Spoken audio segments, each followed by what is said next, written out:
El sábado pasado detuvieron en Miami, en la Florida, en los Estados Unidos, a Víctor Manuel Álvarez Puga, quien ha sido buscado en nuestro país desde hace poco más de 4 años. Se le detuvo el sábado, ojo, por un asunto migratorio, y se dio a conocer hasta hoy, al día de hoy, lunes. Vamos contigo, Juan Antonio Jiménez, adelante. Gracias, Mario. El empresario Víctor Manuel Álvarez Puga, que es buscado en México por los delitos de operaciones con recursos de procedencia ilícita y delincuencia organizada, fue detenido en Miami, Florida, pero tan solo por un asunto migratorio. Según consta en registros del Servicio de Control de Migración y Aduanas, el esposo de Inés Gómez Mont se encuentra en el Centro de Procesamiento de Servicios de Cram North en Miami. Álvarez Puga fue detenido el pasado 24 de septiembre y las autoridades norteamericanas pueden deportarlo o bien esperar a que nuestro país solicite su extradición por los delitos que se le imputan. La detención de Álvarez Puga se debe a que no cuenta con visa de trabajo ni de turista o algún otro documento que ampare su estancia legal en los Estados Unidos. Esto es, que se encontraba de manera ilegal en dicha nación. Sin embargo, existen todavía varios recursos legales para mantenerse en el vecino país del norte mientras se resuelve el litigio migratorio. Asimismo, en este mismo tiempo, también el gobierno de México bien podría solicitar su detención con fines de extradición, lo que podría provocar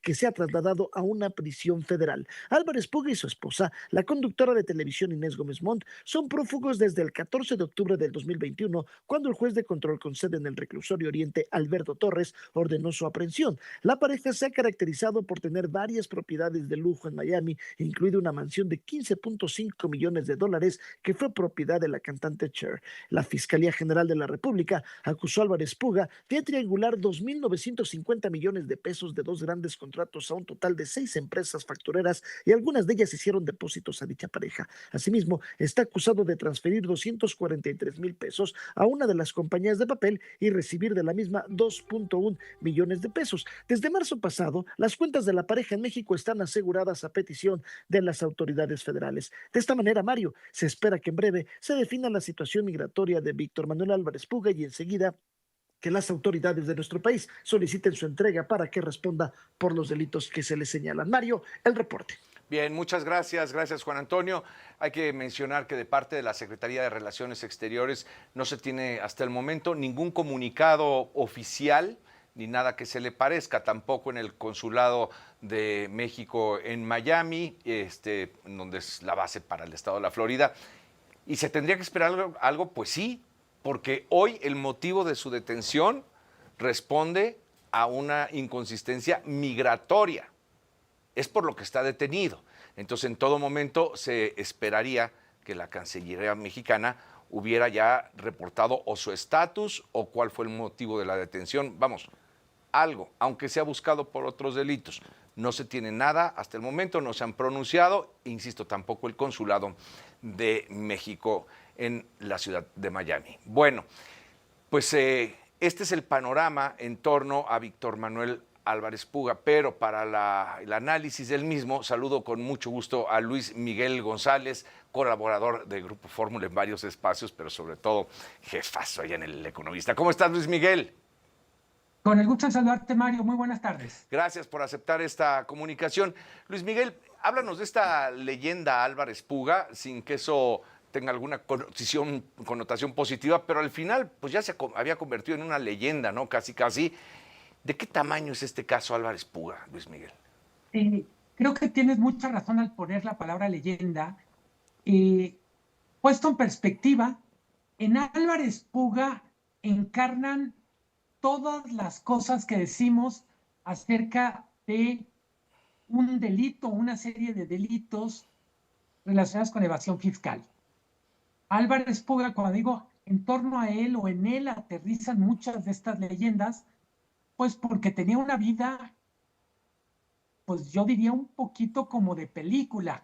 Sí. Escuchábamos, había comprado la casa de Cher en Miami, estaba casada con una mujer famosa y tenían una gran vida. Desde el punto de vista, decías muy bien tú, para Estados Unidos es solo un inmigrante ilegal. Para México está en el centro de una red de corrupción que incluye lo que se conoce como factureras, y es la generación de soluciones, pongo lo de soluciones entre comillas, para empresas que quieren evadir impuestos, lavar dinero o simplemente hacer que el fisco no los pesque. ¿Qué es una facturera? Pues le construye a quien solicita sus servicios una serie de documentos que le permiten simular que efectivamente compró algo, que efectivamente compró o pagó unos servicios, de tal manera que frente al fisco, estas facturas le permiten acreditar gastos que a su vez le permiten reducir los impuestos que paga. Por desgracia, Álvarez Puga no es ni remotamente el único personaje. Hemos escuchado bastantes cifras de qué tamaño es esta pandilla o estas pandillas de factureros. Sí. No son menos de 8,500 y probablemente estemos hablando de casi 13,000, Mario. Ahora, lo que se tiene, digamos, en expedientes o lo que ha conformado la narrativa gubernamental en últimos tiempos es que sería responsable por un fraude de, digo, no solo uno, pero en conjunto 2.500 millones de pesos. Eso es lo que, digamos, la narrativa oficial va documentando. Pero en la estimación de especialistas, ¿de qué tamaño es Álvarez Puga? ¿O es, digamos, solamente de este tamaño? No, no, no. Yo tengo la impresión que le puedes poner cuando menos un cero a esa cantidad de la que mencionas, O sea, 25.000 simplemente, millones. probablemente. Qué El barbaridad. cálculo es muy simple, Mario, y obviamente es especulativo, pero pensemos el tamaño del delito de elevación. Un informe que presentó Alfonso Ramírez Cuellar de Morena fijaba la evasión por facturas o a través de factureras en casi un billón, en un poco más de 1 billón de pesos. Si hablamos de que Álvarez Puga sería uno de los más importantes, Claro. pues nos daremos una idea de qué cantidad estamos hablando. Sí, Eh, es inmenso. Ahora, es inmenso. Luis Miguel, en el seguimiento que das como especialista en economía, en finanzas, pero sobre todo como periodista a estos temas, hemos visto esto, digamos, es un tema sexenal. Pareciera, ¿no?, que en cada sexenio se acomodan algunos, porque yo recuerdo la llegada de Enrique Peña Nieto encarcelando a un grupo de personas por el delito de facturar o de factureras, ¿no? Luego llegó Andrés Manuel López Obrador y señaló al propio Álvarez Puga y sucesivamente, o sea, pareciera que este negocio, esta caja chica ilegal, va cambiando de manos por sexenio. ¿Tú qué casos tienes registrados o quizá vaya más allá del momento de Felipe Calderón? Yo no sé si él habrá encarcelado a alguien que viniera del gobierno de Vicente Fox, pero no tengo ese registro. Tengo la impresión, quiero volver, no, más que nombres, me gustaría enfatizar una cosa. A ver. Tenemos un colectivo que ha ido creciendo. A ver, hablar de 12,000 o más de 12,000 empresas que hacen esta operación nos da una idea del tamaño. O sea, es una industria, no es una persona que se brinca las trancas. Uh-huh. Y cada sexenio trata de personificar en alguien este delito.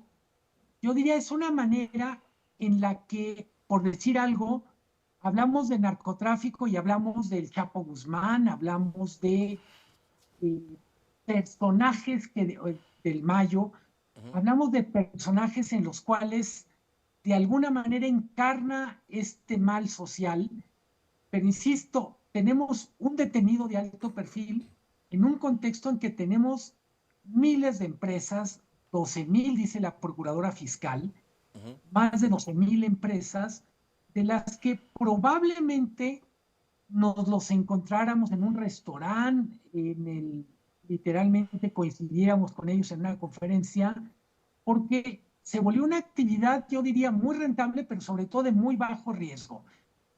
¿Qué ha Sí. cambiado en los últimos años?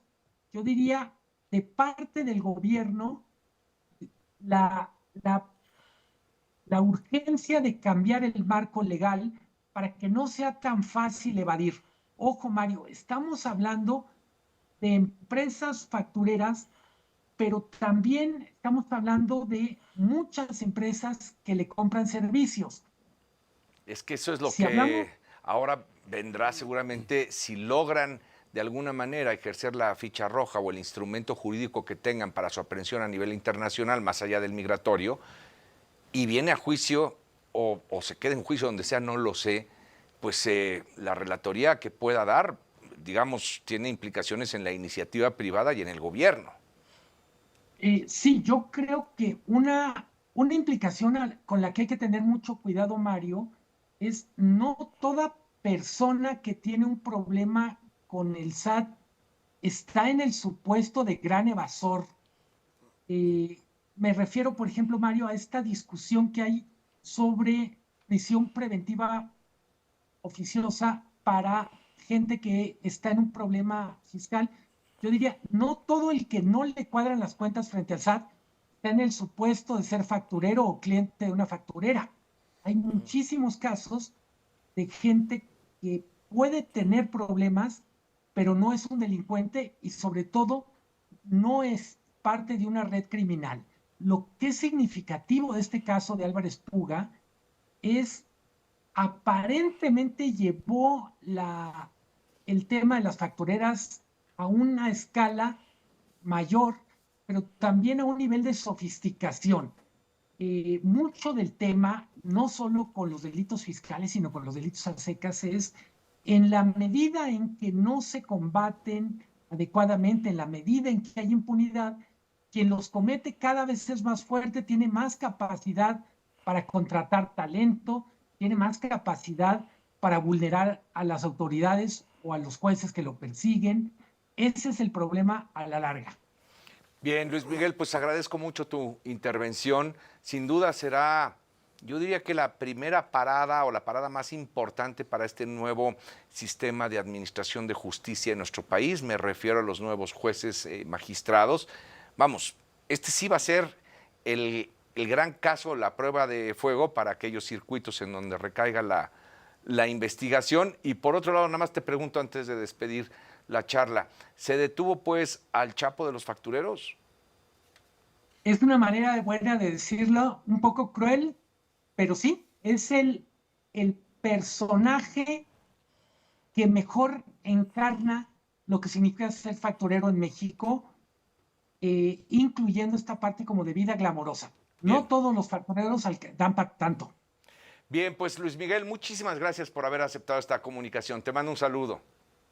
Un abrazo, Mario. Buena tarde. Gracias, muy buenas tardes. Son las 6 de la tarde con 45 minutos.